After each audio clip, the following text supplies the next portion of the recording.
I'm sorry. Like to see what I saw?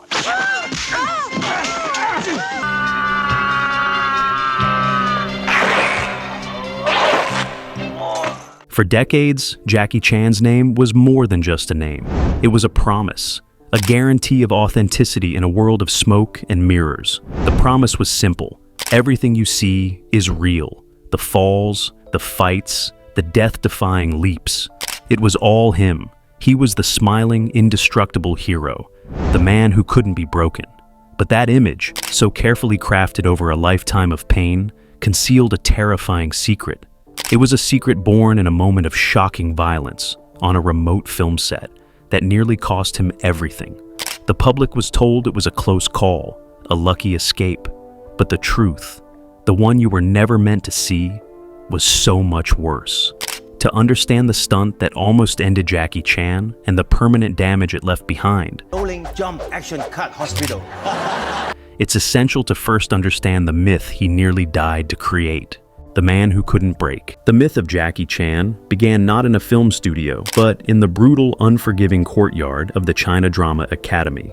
At just 7 years old, he was enrolled in a program that was less like a school and more like a prison. For 10 years, his life was a relentless cycle of 18-hour days filled with grueling acrobatics, martial arts, and harsh discipline.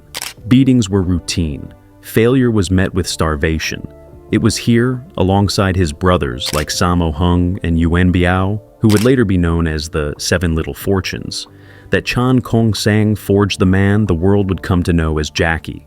He didn't just learn how to take a punch, he learned to treat his body as a tool, a machine that could be pushed beyond any rational limit. This upbringing instilled in him an almost inhuman tolerance for pain, but it also planted a dangerous seed, the belief that his body had no breaking point. When he broke into the Hong Kong film industry, it wasn't as a star, but as an anonymous stuntman. He was a human punching bag, earning a few dollars a day to be thrown through walls and kicked down flights of stairs.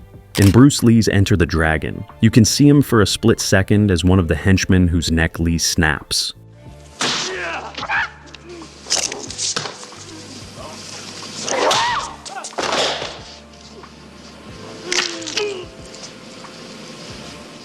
He was disposable, another body in the machine of the city's high-octane film industry.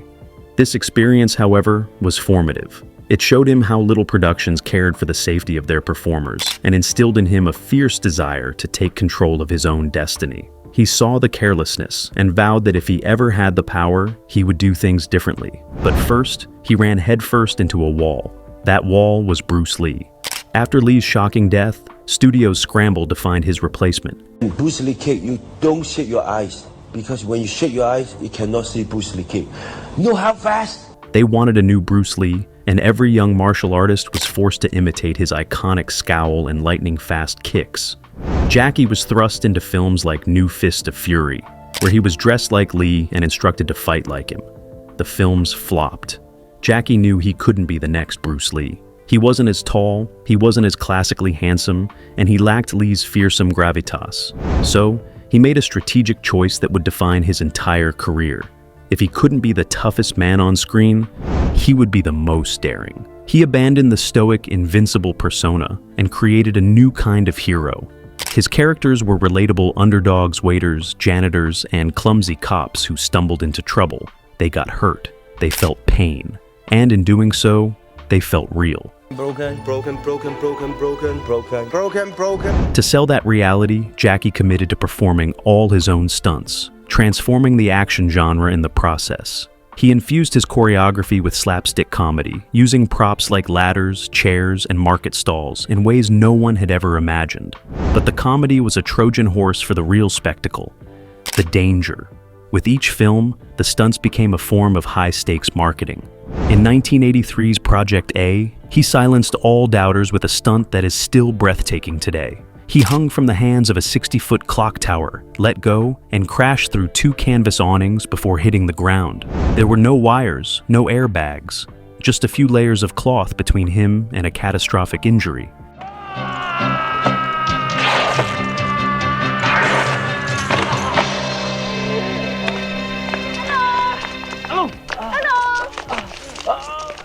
He did the take 3 times to get it right, each fall inflicting new damage. jarring his spine and neck with brutal force. 2 years later, in Police Story, he topped it. He slid down a 4-story metal pole wrapped in exploding lights, shattering his pelvis, dislocating 2 vertebrae, and burning his hands to the bone.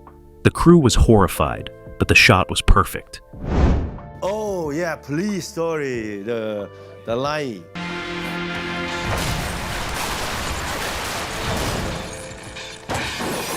Too long, the story. I was sick, I get injection. I was day and night shooting. Daytime I'm filming Heart of Dragon. These weren't just action scenes anymore. They were public declarations. He was telling the world he was different. He was authentic. He was invincible. But this reputation was becoming a gilded cage, forcing him to escalate the danger with every film, unaware he was racing toward the one stunt he wouldn't just walk away from. The jump that shattered a god. At the absolute peak of his fame, with the world at his feet, one simple jump would expose the terrifying secret he was hiding from everyone, including himself. He was not invincible. By 1986, Jackie Chan was more than a star. He was an industry. He was in Yugoslavia filming Armour of God, his ambitious attempt to create a globe-trotting adventure film that would rival Indiana Jones. He was the star, the director, the stunt choreographer, a perfectionist in complete control of his universe. On set, his word was law. The crew, many of them his own loyal stunt team, viewed him with a mixture of awe and fear. He was the general, and they were his soldiers, all dedicated to executing his vision, no matter the risk. His body was a finely tuned instrument, scarred and battered from hundreds of injuries, but seemingly unbreakable. His public image was flawless. On this set, he was a god, and his will was absolute.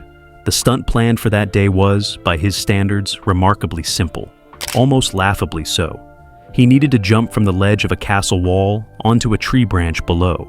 No explosions, no high-speed chase, just a short, athletic leap. It was a stunt he could do in his sleep. The cameras rolled. He ran, he jumped, he grabbed the branch, and swung down perfectly.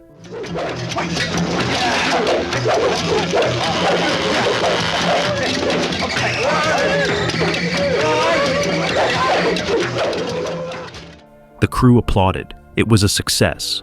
But as he watched the playback, the perfectionist took over. He felt his landing was too quick, his legs not positioned quite right for the camera. It was a minor flaw no one else would ever notice. But to him, it was a glaring error. He looked at his stunt team and said the 5 words that would change his life: "Let's do it one more time." It wasn't a miscalculation by a stunt coordinator or a failure of equipment that led to the disaster. The decision that nearly ended his life was his, and his alone, driven by the same obsessive pursuit of perfection that had made him a star. He climbed back up the wall, the cameras rolled again. He took a running start, leaped into the air, and the branch snapped. For a horrifying moment, there was just silence. Then a sickening thud. Jackie had plummeted over 15 feet, his head smashing directly onto a rock below. The crew rushed to his side, frozen in disbelief. The myth had just shattered before their very eyes. Blood began pouring from his right ear, a terrifying sign of a severe head trauma. He was fading in and out of consciousness, his indestructible body suddenly, shockingly, fragile. The on-set panic was immediate. This was a potential death sentence, happening miles from a major hospital in rural Yugoslavia. A frantic effort began. He was airlifted to a nearby hospital for emergency surgery. The public relations machine went into overdrive, with the studio releasing carefully worded statements about a minor head injury and a lucky escape. But the private truth was a nightmare. The shocking secret of the accident was its severity. Jackie hadn't just gotten a concussion. The impact had fractured his skull, driving a piece of bone deep into his brain tissue. The surgery was a life-or-death gamble. When he woke up, the world was different. The first thing he noticed was a dull, persistent humming sound, and the realization that the hearing in his right ear was almost completely gone. The confident control he had over his body was replaced by a dizzying sense of confusion and vulnerability. Doctors told him how close he had come to death. For the first time in his life, the man who believed he was unbreakable had found his breaking point. He was forced to finish directing the film from the sidelines, wearing hats and styling his hair differently to hide the fresh scars and the plastic plug now permanently embedded in his skull. He survived, but he was not the same man. The hidden crisis, the one he would carry for the rest of his life, was this permanent damage. From that day forward, the world's biggest action star would carry a secret vulnerability, a hole in his head and a constant hidden reminder of his own mortality. Problem. I still have a hole in my head. Ooh, oh man! There's a hole in your head. Oh, he's got a hole in his head! What do you keep like spare change up there? What? I'm bowling with Jackie Chan. Oh my God! Yes, yes, yes, yes, yes! And I fractured my skull. Ooh. Yeah. The ghost in the machine. Surviving the fall was a miracle, but surviving the fallout would become the secret battle that defined the rest of his career. The world was told a story of a hero's triumphant return. Just weeks after his near-death experience, photos were released of a smiling Jackie back on set, finishing the movie. This was a carefully constructed lie. The studio controlled the narrative with an iron grip, staging photo ops and providing pre-approved statements to the press. They were not just selling a movie, they were preserving a multi-million-dollar brand. The private reality was a man grappling with a profound crisis. The fall had left him with bouts of vertigo, tinnitus, and short-term memory problems. The man who built a career on flawless physical control was now struggling with his own equilibrium. The insurance company for the film was in a panic, threatening to pull the plug, and his entire production was on the verge of collapse. More than the physical toll, the accident had shattered his confidence. The fearlessness that defined him was gone, replaced by a ghost. He could no longer fully trust his body or his own judgment. This forced a fundamental secret change in how he operated. He officially established the Singa Bon, or the Jackie Chan Stunt Team. Publicly, it was presented as a band of elite daredevils. But privately, its new rigid structure served another purpose: to protect Jackie from himself.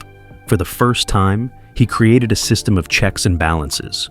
Stunts were now meticulously planned, with his team members empowered to overrule him if they felt a risk was too great. It was a quiet, private admission that the one-man army was gone. He needed protection.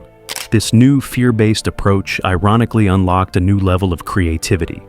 Unable to rely on a single, death-defying climax, he was forced to innovate. His choreography became even more intricate, his use of props more ingenious. Films like Drunken Master 2 showcase this evolution perfectly. The final fight scene is a masterpiece of complex, rhythmic combat less about a single suicidal leap, and more about sustained, breathtaking physical performance. He had to be smarter, not just braver. This new calculus of fear began a long, slow retreat from the raw danger that had made him a legend. Throughout the 90s and 2000s, his work evolved. He still performed incredible feats, but the safety nets grew. Wire work, once a technique he openly mocked as inauthentic, became a staple of his films. His transition to Hollywood with blockbusters like Rush Hour was the ultimate expression of this new approach. The American system, with its strict union rules, safety officers, and reliance on editing, provided the perfect framework for him to continue being Jackie Chan without having to risk his life on every take. It allowed the legend to continue, but under carefully controlled conditions. As he entered his later career, he finally embraced CGI, a tacit admission that the era of risking his life for a single shot was over. It wasn't selling out, it was a concession to the mortality he could no longer ignore. The final buried truth of the accident was revealed years later in the quiet honesty of interviews. He confessed that the psychological fallout had haunted him. For years, when performing even routine stunts, he would experience flashbacks to the fall, a moment of hesitation, a jolt of pure fear. He admitted, "The Armour of God accident, it really scared me." That single moment had left a permanent scar, not just on his skull, but on his psyche. It didn't just leave a hole in his head. It left a permanent crack in the invincible persona he could never fully repair. The story of Jackie Chan was never about a man who couldn't fall. It was about a man who always got back up. But after that fateful day in Yugoslavia, the myth of the indestructible hero was replaced by the reality of a vulnerable survivor. He had built his entire identity on the promise of pushing his body to its absolute limit, only to discover that the limit was real and nearly fatal. He returned to filmmaking a changed man, forever aware of the fine line between bravery and oblivion. His legacy was redefined. Was Jackie Chan's greatest stunt not falling from a clock tower, but getting back up after his own mortality shattered his identity? It forces us to ask a question about the heroes we admire. Does the truth of his vulnerability make his accomplishments more or less heroic? Let us know what you think in the comments below.